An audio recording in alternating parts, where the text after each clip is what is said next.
జై రేవంత్ రెడ్డి, జై కాంగ్రెస్, జై కాంగ్రెస్, జై ఏకలవ్య, జై ఏకలవ్య, జై సోనియా గాంధీ, జై రేవంత్ రెడ్డి. నిన్న రేవంత్ రెడ్డి గారు మరియు మన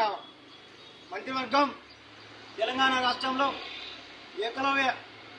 కార్పొరేషన్ ఏర్పాటు చేస్తున్నందుకు మంత్రివర్గానికి, ముఖ్యమంత్రి గారికి, సోనియా గాంధీ గారికి, రేవంత్ రెడ్డి గారికి హృదయపూర్వక కృతజ్ఞతలు. ఏకలవ్య సామాజిక వర్గం నుంచి గత 10 సంవత్సరాల నుంచి కష్టపడుతుంటూ అనేక దఫాలుగా 10 సంవత్సరాల నుంచి ఏకలవ్య కార్పొరేషన్ ఏర్పాటు చేయాలని చెప్పి పెద్దలు కొప్పల రాజు గారిని,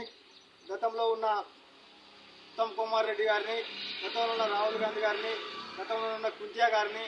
అనేక బట్టి విక్రమార్క గారిని, అనేక నాయకులు కలిసి వేడుకోవడంగా 10 ఏళ్లకు